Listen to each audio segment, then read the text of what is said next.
Welcome. You are in the lab room. I'm your host, Lou. Thank you for joining me here. Week number 14, National Football League.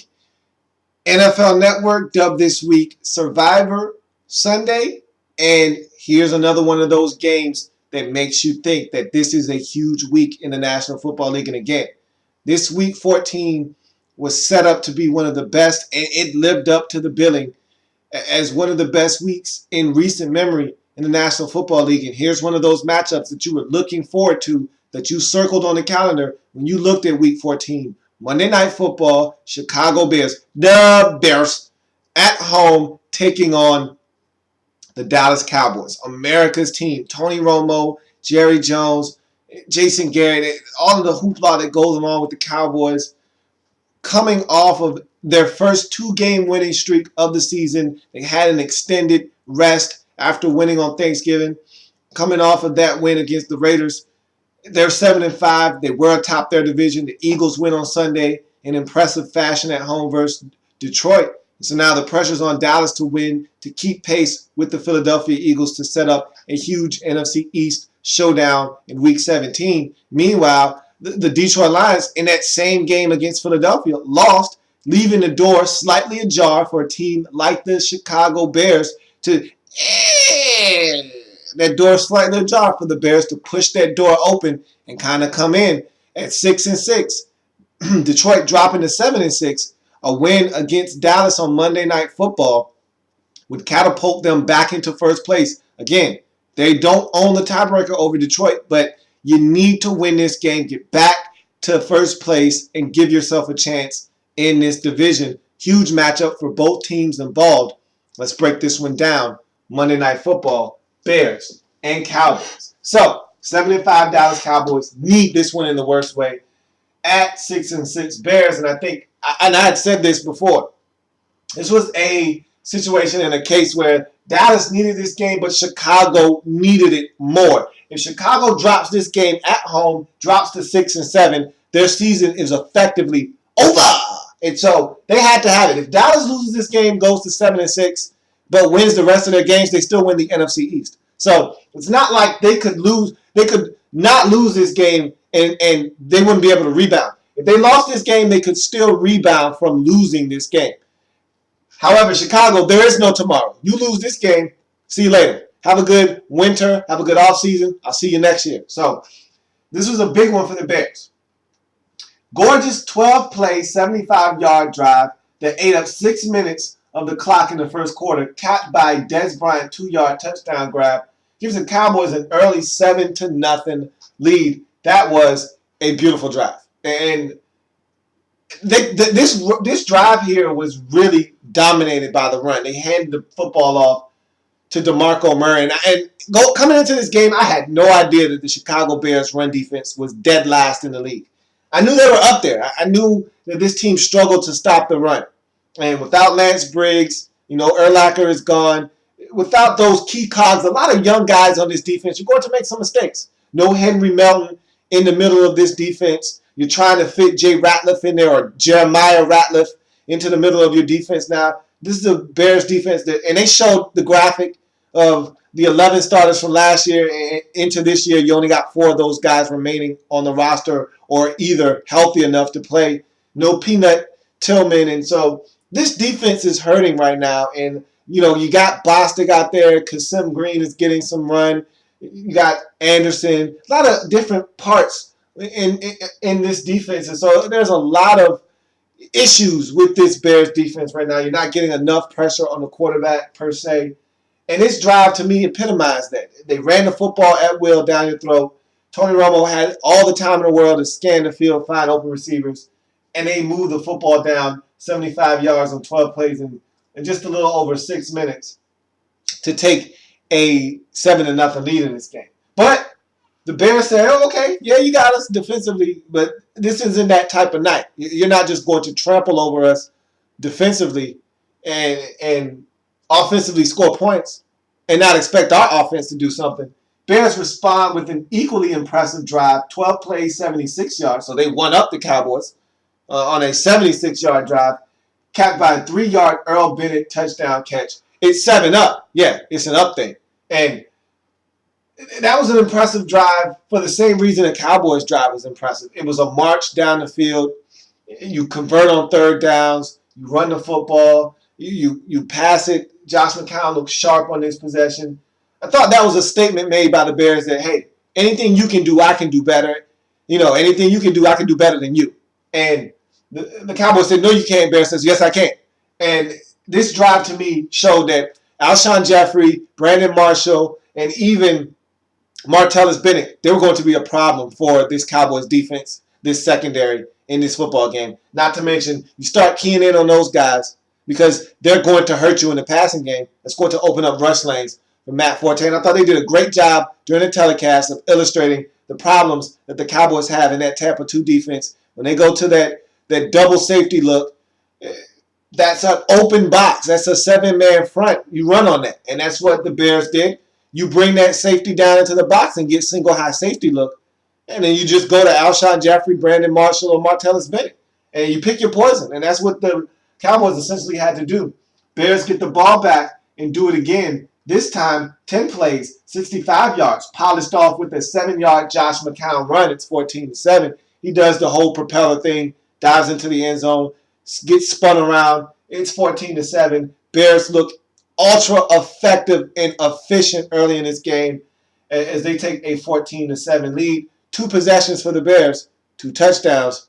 2 possessions for the Cowboys, 1 touchdown, 1 punt. So let's see what the Cowboys do on their third possession. Old-fashioned shootout brewing as Cowboys answer with a 7-play, 68-yard drive culminating in a 10-yard Jason Witten touchdown. It's 14-all. So at this point, I'm feeling like this is going to be a shootout. This is going to be a game that the team with the ball last is going to win, and it's going to be one of those 38-35 specials, where defense isn't allowed to come to this party. This is going to be an offensive showing and an offensive explosion. And these were 2 of the worst defenses in the league. And again, you hear it all the time, but until you actually see it unfolding on the field, you really don't believe all the hype. You're like, yeah, this Bears defense can't be that bad. Oh, this Cowboys defense, yeah, it's a no-name defense. A lot of guys injured, but they still got DeMarcus Ware. Sean Lee is coming back off that injury. Yeah, Brandon Carr's out there. They'll be okay. They'll be fine. No, they won't. No. And so I think this game kind of made me realize it's some bad defense out there, especially on the Dallas Cowboys sideline. I mean, there's no defense which to speak of in Dallas right now. They literally take the D out of Big D in Dallas. There's no defense right now in Dallas. I mean, it's really bad. But the Bears weren't going to be outdone in that sense. They were giving it up early on in this game as well. It's 14-all. And then my man, Alshon Jeffery. And look, let me tell you a quick story. Give you a little bit of backstory, and then we'll move on. I'm going to be real brief with this. I was drooling over this guy coming out of the draft. And at the time, we needed a receiver, me being a Redskins fan. We needed a big-time, big-play receiver, and I thought Alshon Jeffery would be the answer to all of our ills. And he got kicked out of the last game he played. I think they played Nebraska, then South Carolina in that bowl game. And him and Alfonso Dennard get into it, and both of them get ejected from the game. And that kind of gave him a bad rap. He was already a guy that kind of had a bad rap at South Carolina somewhat, with some off-the-field issues, and then he runs the slow combine time, the slow 40, and it turns everybody off, and I'm like, this guy has baseball gloves for mitts, okay? I mean, his hands are huge. He engulfs the football. He catches everything. Give me this guy. I mean, he's 6'3". He has a vertical leap. He catches everything, has a long wingspan. Give me this guy. I'll take him. I'll take him. If you don't want him, I'll take him. And nobody wanted him in the first round, and the Bears got him in the second round. And I said, they're going to be able to do something with that. And his first year, he was a little slow. He dropped the ball a little bit, something I wasn't used to seeing him do. I wasn't accustomed to seeing him be, a guy that was inconsistent with his hands. Or he wouldn't get his feet in bounds or something like that.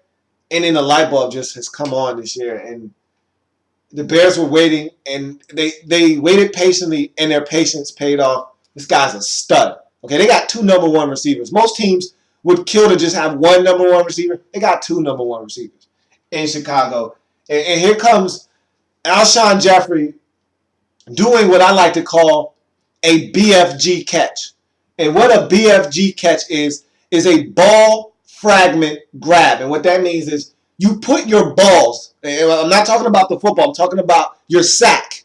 You put your balls on the helmet of the defender as you leap up, take the football from him, and make an acrobatic highlight reel catch. And he had a BFG, a ball fragment, because the defender, they think they got a bead on the football, and then Alshon Jeffery goes up, makes a BFG catch, and pulls the football down, and you're looking like, hey, where's the ball go? And you got some nut sacks on your helmet, and you get up, and you dust yourself off. You're like, oh, man, I thought I had that one. And you got to wipe the ball juice off your helmet. It might be a ball print on the side of your helmet. You're like, oh, get that off of me. And it's just a bad feeling when you get a ball fragment grab done to you. And that's what Alshon Jeffery did on this drive. Just an amazing catch on the sideline, right over Brandon Carr. Not really much he could have done on this particular play, as Alshon Jeffery just makes one of those grabs where you're just shaking your head. That catch in combination with a personal foul low hit on George Selvey, coupled with a holding penalty later on in that drive in the red zone, gives the Bears an opportunity to kick a Robbie Gould field goal. And so it's 17-14. Chicago takes the lead back in this game. And then the game was still right there for the Cowboys. Even though they had struggled defensively, they finally get a stop. The Bears haven't punted in this game. They finally get a stop, though, and force them to kick a field goal. So you feel like that's a win if you're Dallas. They didn't get in the end zone this time. Right before the half, Bears get the football, and if you're Dallas, either you stop these guys from scoring completely or you force them to kick a field goal. Don't let them in the end zone right here. If you're able to keep them out of the end zone, you got a shot in this game. Josh McCown, he's playing exceptional football right now. I'll talk about him a little bit later, but he scrambles out of the pocket. He sees Alshon Jeffery in the corner of the end zone, and I don't even know what possessed him to throw this football. It's not like this guy was wide open. It's not like there was a lot of space and opportunity. It's pretty cluttered in that corner of the end zone, but when you have 6'3", and they showed the graphic, I thought they did a wonderful job in this game on Monday Night Football of showing and illustrating all of the things that you needed to know in this game. They showed the struggles of this Cowboys defense. They showed and highlighted the Bears and the new monsters of the midway with all the height that they possess, guys to get the football to. Jeffrey being 6'3", Marshall being 6'4", and Bennett being 6'6". And I just thought they did a wonderful job of illustrating why things are happening the way they are happening for both of these teams. And so Josh McCown, he knows. And he's been shown this in the past that I can just throw it up to Alshon Jeffery and he'll make a BFG grab for me.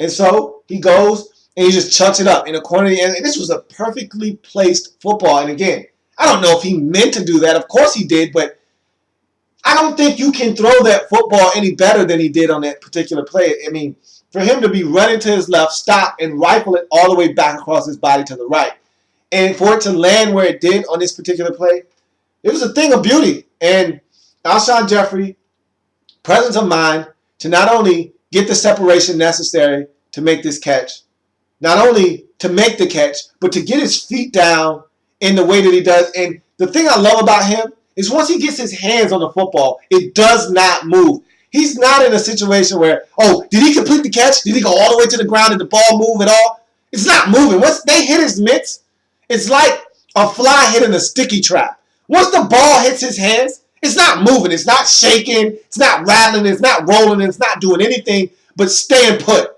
And once he gets his hands on the ball, just like he did last week against Minnesota with that ball fragment grab that he had against Chris Cook, I mean, that's what he does. That's what Alshon Jeffery does. This catch was out of this world. It was a magnificent grab, but that's the normal for Alshon Jeffery now. He makes these type of grabs.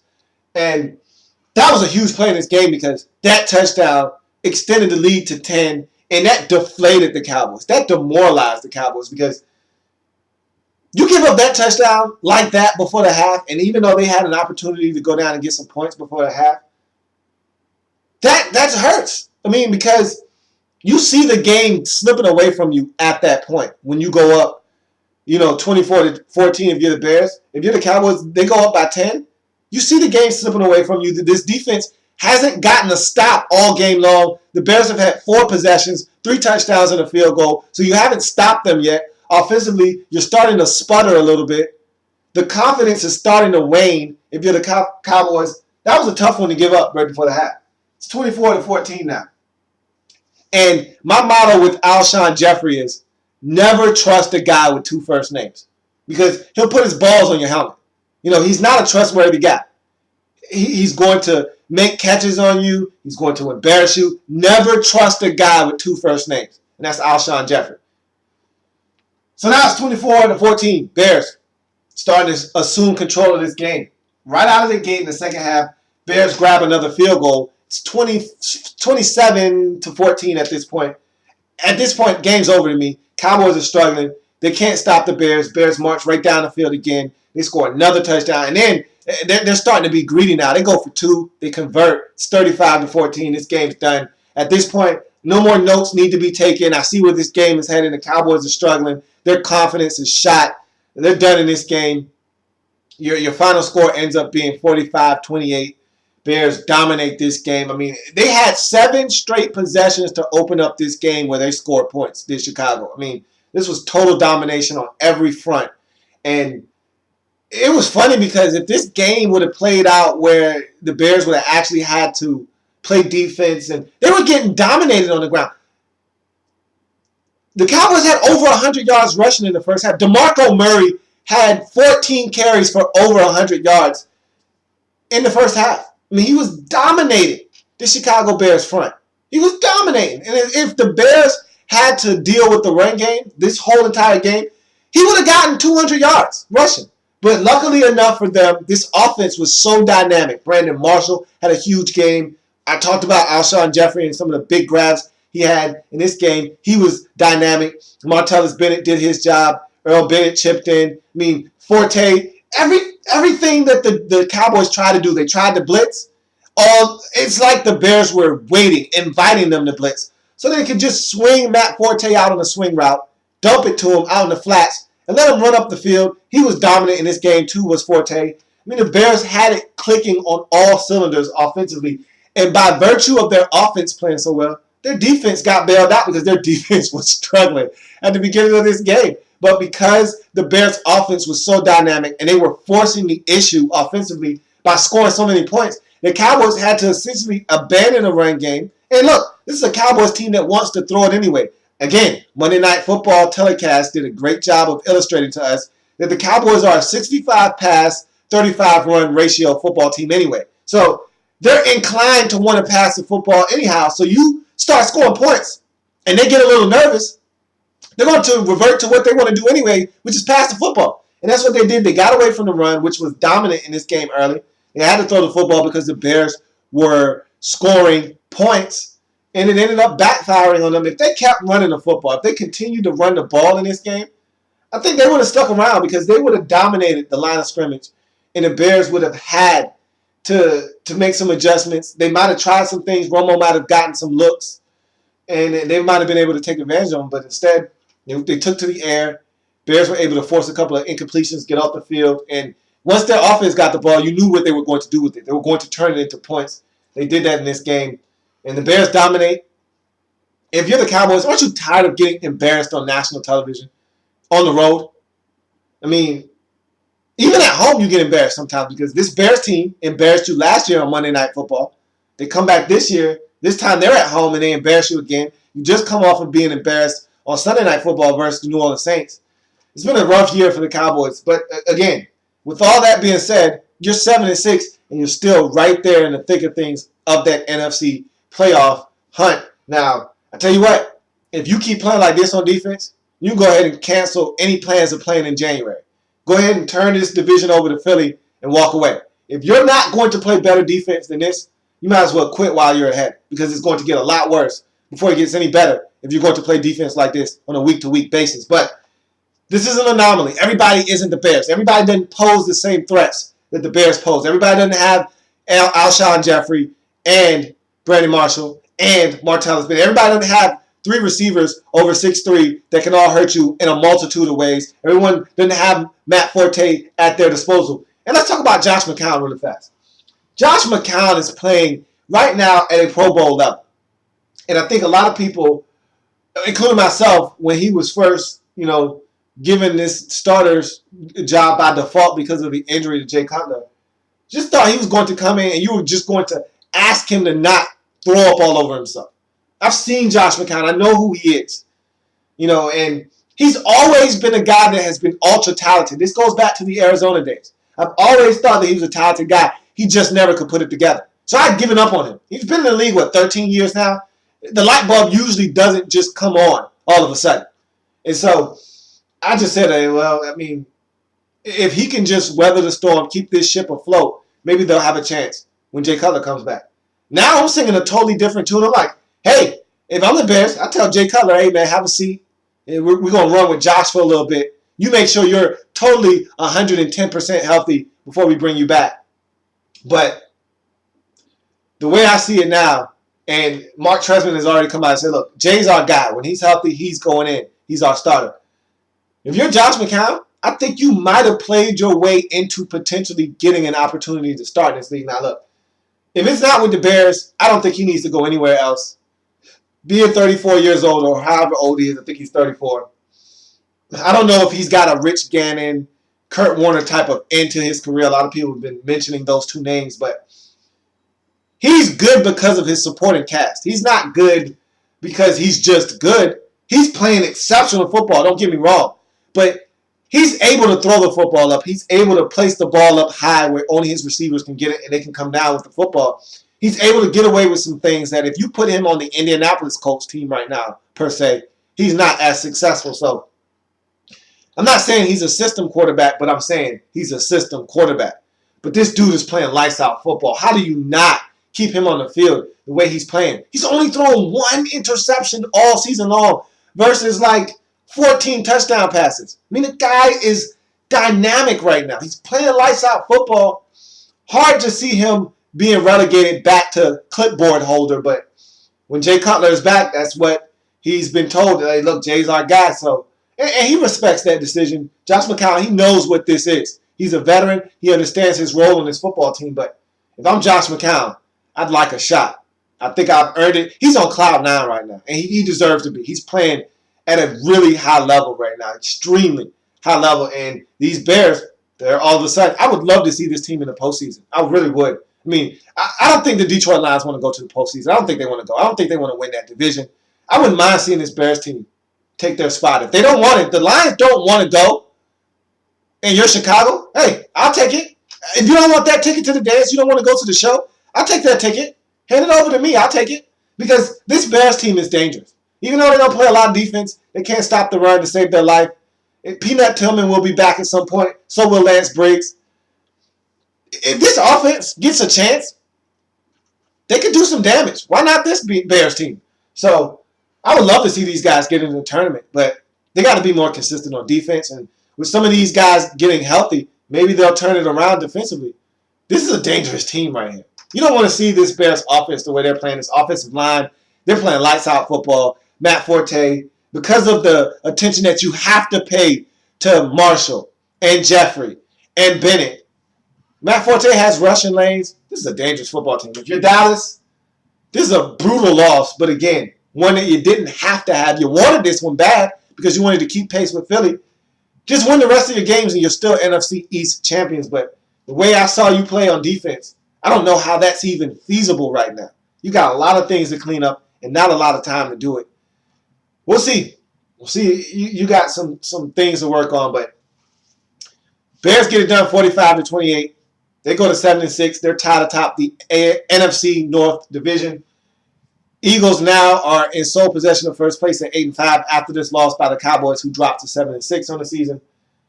Just win. If you're Dallas, just win. If you're Chicago, just win. And stack up wins like bricks. Put those W's in the left-hand column and see what happens at the end of the season. That's all you can do. So, If you're Dallas, you still control your own destiny. If you're Chicago, just win. You don't control anything, just win. And so that's going to do it for this installment of In the Lab Room. I thank you for joining me. That happens in the National Football League, whether big or small, we cover it all here in the Lab Room. I thank you for joining me on this program, week number 14, Survivor Sunday. This was a huge game. Bears get it done. Got plenty more games to break down in week number 14, the National Football League.